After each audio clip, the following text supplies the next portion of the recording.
আমি মানুষ, আল্লাহ আমার মতো করে আরো অনেককে বানিয়েছেন। এখানে ফেরেশতা বানান নাই, বানিয়েছেন কি দিয়ে? নূর দিয়ে। ওখানে কোনো খারাপ কিছু নাই, খাইরি খায়ের, মঙ্গলই মঙ্গল। শয়তান বানিয়েছেন, জিন বানিয়েছেন আগুন দিয়ে। এখন শয়তানও আগুনের, আমার ভিতরে আল্লাহ আগুন দান করছেন। তো আগুন না দিলে, এই যে আমি দেখাইতেছি আগুন, এটা আসছে কোত্থেকে? শয়তান আগুনের, ফেরেশতা নূরের, জীবজন্তু সব পানির, আমি মাটির। কিন্তু আমি শুধু মাটির না, আমার খামিরের ভিতরে আল্লাহ সবকিছু ডালছে।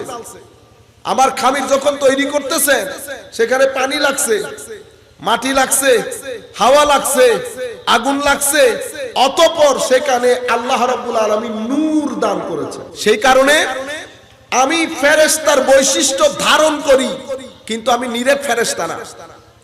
আমি শয়তানের বৈশিষ্ট্য ধারণ করি, আমি নিরেট শয়তানও না। হাইওয়ানের বৈশিষ্ট্য ধারণ করি, নিরেট হাইওয়ানও না। আমি কে? আমি ইনসান। সব কিছুর কম্বিনেশন আমার ভিতরে আছে। এখন আল্লাহ, আমি এখন কি করব? আমার আল্লাহ কি করলেন? হেদায়েতের জন্য কোরআন দিয়েছেন, কোরআনের জন্য তরবিয়ত দিয়েছেন, প্র্যাকটিক্যাল নমুনা। কোরআন তো আমার জন্য, কোরআন একজন পড়ছে তো আমি শুনছি, কিন্তু আমি প্র্যাকটিক্যাল নমুনা দেখতে চাই। যেমন কোরআন বলছে, ওয়ালানাবলুওয়ান্নাকুম বিশাইইম মিনাল খাউফি ওয়াল জুই ওয়া নাকসিম মিনাল আমওয়ালি ওয়াল আনফুসি ওয়াস সামারাত ওয়া বাশশিরিস সাবিরিন। আমি অবশ্যই তোমাদেরকে পরীক্ষা করব, ভীতি দিয়ে, সংশয় দিয়ে, গরিবি দিয়ে, তোমাদের গরিব, তোমাদের কাছের মানুষজনকে মৃত্যু দিয়ে, এই আন্দাজে আন্দাজে আন্দাজে আমি তোমাদেরকে পরীক্ষা করব। সুসংবাদ শুধু ধৈর্যশীলরা পাবে। এটা তো কোরআনের আয়াত, আমি শুনলাম তো আমার একটু দেখতে ইচ্ছে করে না? আমার দেখতে ইচ্ছে না করলে আমার চোখ তো দেখতে চাচ্ছে, কারণ চোখের কাজ তো দেখা। চোখ বলতেছে, আল্লাহ যদি দেখতে পারতাম আপনি আপনার কোন বান্দাকে এভাবে পরীক্ষা করছেন এবং ধৈর্যশীল হিসেবে তাকে কি সুসংবাদ দিচ্ছেন, আমি যদি একটু দেখতাম। তো আমার কোরআনের প্র্যাকটিক্যাল নমুনা বানানো হয়েছে নবী করিম সাল্লাল্লাহু আলাইহি ওয়াসাল্লাম। আপনি যদি ওয়ালানাবলুওয়ান্নাকুমের ওই আয়াত দেখেন এবং শিয়াবে আবি তালিবের ওই সময়গুলা চিন্তা করেন, আমার নবী যখন সামাজিক বয়কটের শিকার হয়েছেন, ওইটাও যদি আপনি চিন্তা করেন, আয়াতের পারফেক্ট নমুনা পাবেন আপনি ওখানে। ওয়াবাশশিরিস সাবিরিন সবে মেরাজের মাধ্যমে আপনি পাবেন। ওয়াবাশশিরিস সাবিরিন, ধৈর্য, আমার নবী ধৈর্য ধারণ করেছেন। কিরকম ধৈর্য? পাহাড়ের মতো বিপদ পড়েছে আমার নবীর উপর, আমার নবী টুটা করে নাই। আমাদের কাছেও বিপদ আসবে, বিপদ আসে, বিপদ এসেছে, বিপদ আসবে। মা বোনরাও শুনতেছেন, আমাদের তরুণ প্রজন্ম শুনতেছেন। মনে রাখবেন, এটা পৃথিবী, এটা গোলাপ ফুলের দেশ না। এখানে ম্যাক্সিমাম লোক আপনাকে খালি গুঁতা দিবে, কেউ শারীরিক গুঁতা দিবে, কেউ মানসিক গুঁতা দেবে। আপনার পকেটের টাকা খেয়ে ফেলতে চাইবে, আপনার জায়গা দখল করতে চাইবে, আপনার অধিকার ছিনিয়ে নিতে চাইবে। এটা দুনিয়া। আপনি কিভাবে ডিল করবেন আপনাকে সেটা জানতে হবে না। আপনি ডিল করবেন ধৈর্যের মাধ্যমে, আপনি ডিল করবেন প্রপার লিগ্যাল ওয়েতে, প্রতিবাদের মাধ্যমে, যেখানে যেটা দরকার হয়। মেইনলি ধৈর্য। এখন আপনি যদি ধৈর্য ধারণ না করে, আপনি যদি হাহুতাশ করেন, আমরা বলি না অনেক সময় পাগল হয়ে যায়, আল্লাহ আমাকে পাইছে, আমি ছাড়া আল্লাহর চোখে আর কেউ পড়লো না। ইন্না লিল্লাহ, কি বললেন এটা? মনে রাখবে, আপনি যতই দুঃখের মধ্যে পড়েন না কেন, আমার আল্লাহ সব সময় আপনার অতি নিকটে, এটা শুধু মাথায় রাখবে। এবং আপনি আল্লাহর চোখে চোখে আছেন, এটাও মাথায় রাখবে। আপনি একবার ডাক দেবেন, 10 বার আল্লাহ আপনার ডাকে সাড়া দেবে। সুতরাং অতি বিপদের মধ্যে আমরা কখনো হতাশ হয়ে যাব না, আমরা কখনো রাস্তাঘাটে বিদ্যুতের মতো দৌড়াদৌড়ি করব না। আমাদের কাছে জায়গা খালি আছে। চতুর্দিক থেকে যখন বিপদ আসে, আমার আল্লাহ বলতেছেন, বেটা চতুর্দিক থেকে বিপদ আসছে তো উপর খালি আছে না? উপরে তো আমরা কি করব? আমার আল্লাহ হাদিসে কুদসির মধ্যে ইরশাদ করছেন, তাফাররাগ লিইবাদাতি। তখন আমরা যেন আল্লাহর ইবাদতের প্রতি মনোনিবেশ করি। সবাই যখন ঘুমিয়ে যাবে, যাই নামাজে বসে চোখের পানি ফেলে আল্লাহর দরবারে যদি ফরিয়াদ করেন, আল্লাহ আপনার ভিতরে প্রথমে শান্তি দান করবে, আপনার দুঃখ দূর করবে। দুঃখের পরে ইন্নামা আল উসরে ইউসরা, দুঃখের পরে সুখ যেটা দিবে, আপনি দুঃখের কথা ভুলে যাবেন। সেই আন্দাজে আপনার জীবনে বরকত দান করবে। এটা কখনো, সেই কারণে কখনো নিরাশ হবেন না। আমার নবীও সাল্লাল্লাহু আলাইহি ওয়াসাল্লাম অনেক দুঃখ কষ্টের মধ্যে ফাবাশশিরিস সাবিরিন, আমার আল্লাহ শেষ পর্যন্ত মেরাজের মধ্যে নিয়ে গেছেন, আমার আল্লাহ মেরাজের মধ্যে নিয়ে গেছেন। সুতরাং কখনো এই ধরনের বিপদ আপদের মধ্যে হতচকিত হয়ে যাবেন না। আমি আপনাদেরকে যে জিনিসটা বোঝাচ্ছি, তাহলে আমি মানুষ হিসেবে আমার ভিতরে আল্লাহ একটা শরীর দিয়েছেন, একটা মন দিয়েছেন। শরীরের জন্য আমাকে পড়তে হয়, চাকরি করতে হয়, টাকা ইনকাম করতে হয়, সবকিছু করতে হয়। টাকা পয়সা, ভালো স্কুল, ভালো খাওয়া, ভালো গাড়ি কিছুক্ষণের জন্য আপনাকে সুখ দেয়, এটা চিরস্থায়ী সুখ দেয় না। এক সপ্তাহ পর আপনি সব ভুলে যাবেন। মার্সিডিস মার্সিডিস মার্সিডিস দেয় আপনারে, মার্সিডিস বেশিতে 1 মাস আপনার মনে থাকবে, তারপর আপনি মনে করবেন দূর রিক্সা আরো অনেক ভালো। এটা মানুষের নিয়ম। আপনি যখন জায়গা পেয়ে যাবেন, অক্সফোর্ড অক্সফোর্ড অক্সফোর্ড অক্সফোর্ডে পড়ে চলে আসছে, ছেলে ভুলেও গেছে সে যে অক্সফোর্ডে পড়ছে। মনে রাখবেন, টাকা বলেন, পয়সা বলেন, চাকরি বলেন, খাওয়া দাওয়া বলেন, গাড়ি বাড়ি বলেন, এগুলো আপনাকে শান্তি দেয়, তবে নির্দিষ্ট সময়ের জন্য। 1 সপ্তাহ, 2 সপ্তাহ, 1 মাস, এরপরে বেলিশ, এরপরে এগুলা কোনোটার মধ্যে আপনি শান্তি পাবেন না। কেন? কারণ শান্তির জায়গা মন। মনের শান্তি, মনের খাদ্য আলাদা, মনের শান্তিও আলাদা। মনের শান্তি কোথায়? মনের শান্তি যদি আপনি চান, এই কয়েকটা কাজ আপনাকে করতে হবে। মনের শান্তি আল্লাহর জিকিরের মধ্যে, নামাজের মধ্যে, কোরআনের তিলাওয়াতের মধ্যে, আউলিয়ায়ে কেরামের জিয়ারতের মধ্যে, খানেকায় বিশুদ্ধবারে বসে জিকির করার মধ্যে, আল্লাহর ওলিদের জীবন কাহিনী পড়ার মধ্যে, আমার নবীর সিরতের কিতাব পড়ার মধ্যে, মাহফিলে বসার মধ্যে, মানুষকে সহযোগিতা করার মধ্যে। আপনি একজনের টাকা দরকার, তারে 50টা টাকা দিলেন, এটার মধ্যে আপনার মন কি পায়? খাদ্য পায়। গরিব আত্মীয় স্বজনকে দেখভালের মধ্যে। এখন আপনি মানুষ করার নাম দিয়ে আত্মীয় স্বজন থেকে আলাদা করে ফেলছেন।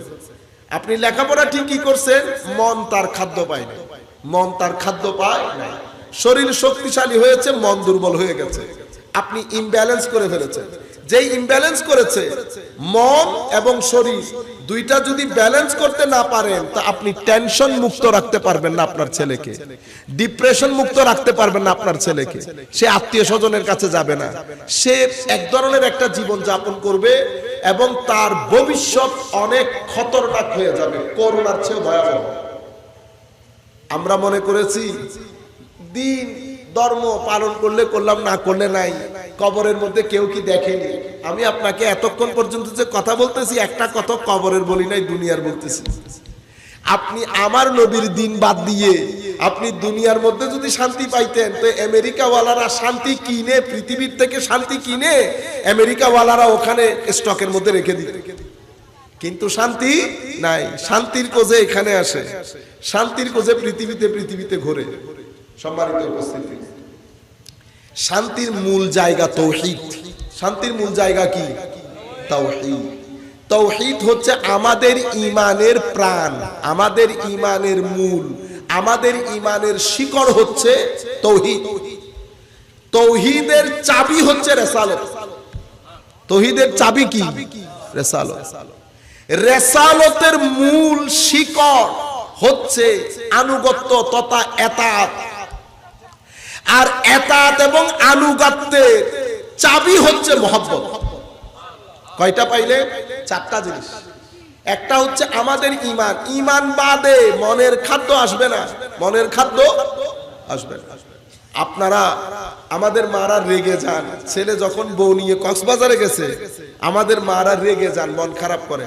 মারা যদি শুনে থাকেন, মাদেরকে বলতেছি, সব জায়গায় মন খারাপ করতে হয় না, সব জায়গায় মন খারাপ করতে হয় না। বরং ছেলেদেরকে বলেন, আমাকেও নিয়ে যাও, পৃথিবী দেখবে, সৌন্দর্য দেখবে। এখন ছেলেরা সৌন্দর্য কি দেখবে? ছেলেরে নিয়ে গেছি জাফলংয়ে, সুন্দর না? সুন্দর তো দেখে নাই, ও মোবাইলের মধ্যে ঢুকে আছে, মোবাইল ইউজ করতে করতে ঘুমাই গেছে, ওই ঘুমের মধ্যে জাফলং চলে গেছে। এগুলা করবেন না।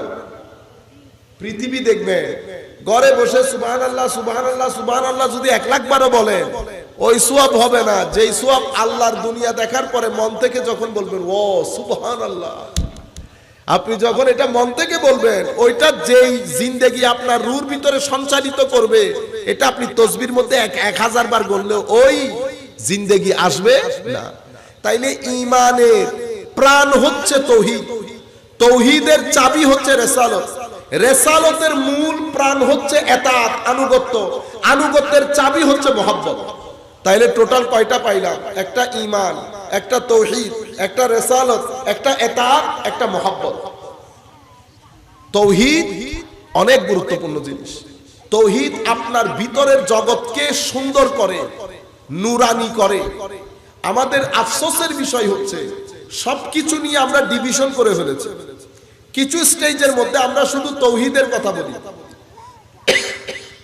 এবং নামাজ দোয়ার কথা বলি, এতাত, সুন্নতে রাসূল। এখানে রেসালতের কথাও নাই, মহব্বতের কথাও নাই।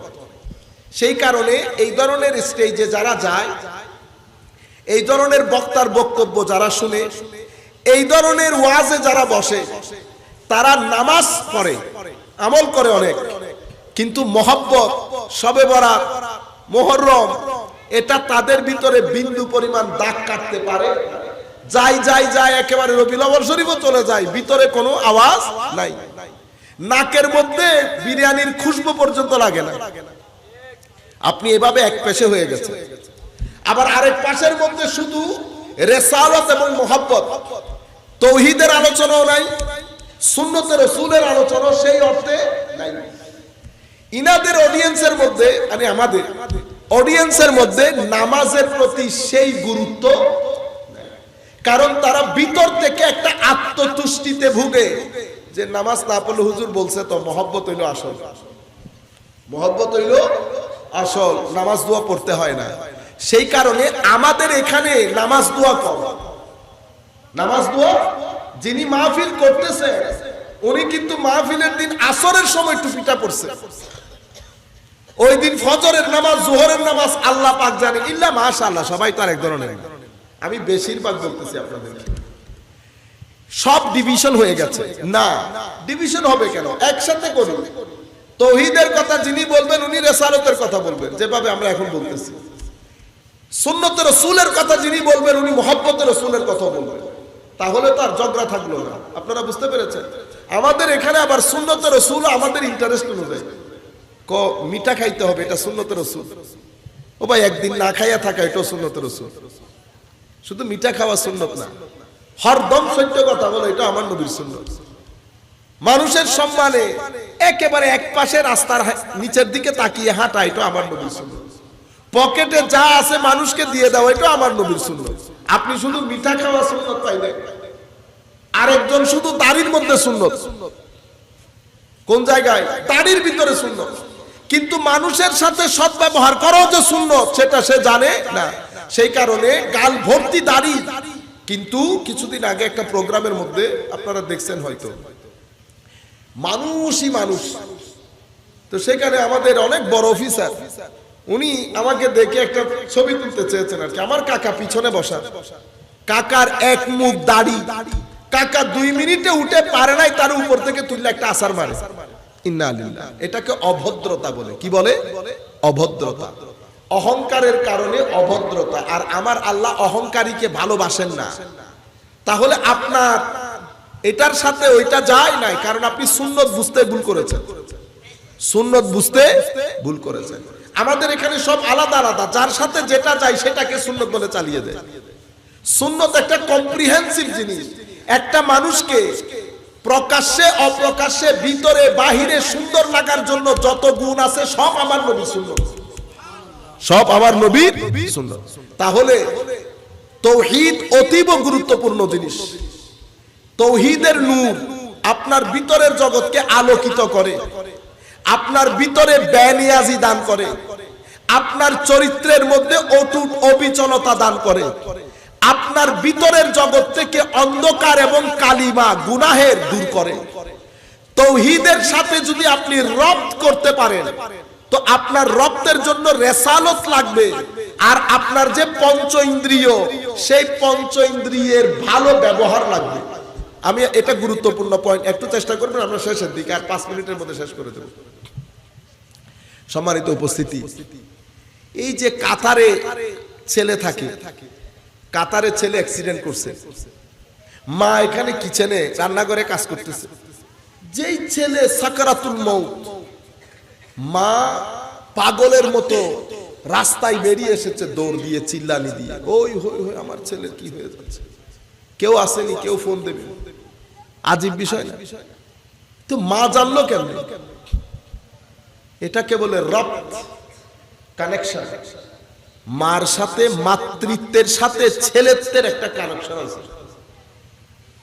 সেইভাবে আমার সাথে আমার আল্লাহরও একটা কানেকশন আছে, আমার সাথে আমার আল্লাহরও একটা রব আছে।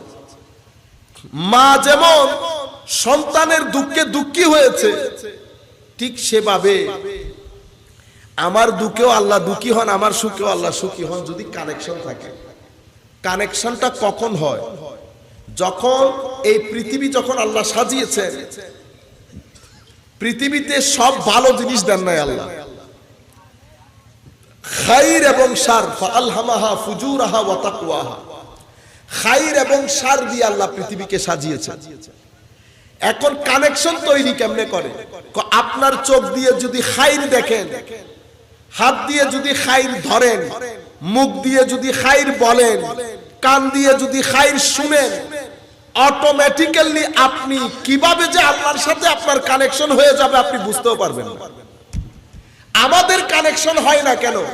কারণ আমরা 2 মিনিট খাইর দেখি, 2 মিনিট শার দেখি, আর কেউ একেবারে শারের ভিতরে থাকে। ওলি কাদেরকে বলে? যারা তাদের পঞ্চ ইন্দ্রিয় এবং ভিতর সবকিছু দিয়ে শুধু খাইরের দিকে তাকিয়ে থাকে, শুনে বলে, তাদেরকে আল্লাহর ওলি বলে। তারা এটার মাধ্যমে কানেকশন তৈরি করে। কানেকশন তৈরি করার পরে এই যে ভালো জিনিস দেখতেছে, আপনি যা দেখবেন সেটা যদি ভালো হয়, এটা আপনার ভিতরের জগৎকে এফেক্ট করবে, ইমপ্যাক্ট করবে। যা শুনবেন, কোরআনের আয়াত শুনেছেন, ভিতরে নূর গেছে। গান শুনে শুনে পুরো জিন্দেগি অতিবাহিত করেছেন দিন, ভিতরে অন্ধকার গেছে। চোখ দিয়ে মা বাবা দেখেছেন, কাবা দেখেছেন, সৌন্দর্য দেখেছেন, নূর গেছে। চোখ দিয়ে অন্য কিছুকে দেখেছেন, অন্ধকার গেছে। এখন সিদ্ধান্ত আপনার, ভিতরের জগতে কি অন্ধকার রাখবেন না আলো রাখবেন? আমরা বেশিরভাগ সময় অন্ধকার রাখি। আল্লাহর ওলিদেরকে বলি এই কারণে বলা হয়, তারা আলো দিয়ে সিনাকে ভরপুর করে তারা সোর্স অফ এনার্জি হয়ে যায়, শুধু নূর না, নূরের মার্কাজ হয়ে যায়। সেই কারণে তারা দুনিয়া থেকে চলে যাওয়ার পরেও তারা দুনিয়া থেকে চলে যায়, এনার্জির কোনো বিনাশ নাই, এনার্জির কোনো মৃত্যু নাই। আপনি তার রোজা, তার কবরে, মাজারে দাঁড়ালেই তার এনার্জি আপনার ভিতরকে এফেক্ট করবে, ইমপ্যাক্ট করবে, সেটা যত হাজার বছর পরে হোক, কারণ এনার্জির কোনো মৃত্যু নাই। তো আমার সাথেও আমার আল্লাহর একটা রব তৈরি হতো। রব তৈরির একমাত্র উপায় পঞ্চ ইন্দ্রিয়কে পজিটিভ কাজে ব্যবহার করে নেগেটিভ কাজ থেকে দূরে রাখা। যখনই কোনো নেগেটিভ কাজ হবে, আমি তওবার মাধ্যমে আল্লাহর দরবারে সারেন্ডার করা। যখন তওবা, অতঃপর তওবা, অতঃপর তওবা আসতে থাকবে, আপনার ভিতরের পজিটিভ এনার্জি বাড়তে থাকবে, নূর বাড়তে থাকবে। যেই নূর বাড়বে, আপনার ভিতর থেকে হতাশা দূরীভূত হয়ে রূর মধ্যে জিন্দেগির সঞ্চার হবে, আপনি মানুষ হবেন, আপনি মানুষ হবেন। মানুষ হওয়ার জন্য ছেলেকে বলতে হয়, আমার মা বাবার, আল্লাহর সৃষ্টি, আত্মীয় স্বজনের, পাড়া প্রতিবেশীর অধিকার কি, তাদের সাথে শেয়ারিং কিভাবে করতে হয়, ছেলেদের সাথে খেলতে দিতে হয়, মিশতে দিতে হয়, তখন আপনার ছেলে মানুষ হবে, অন্যথায় না।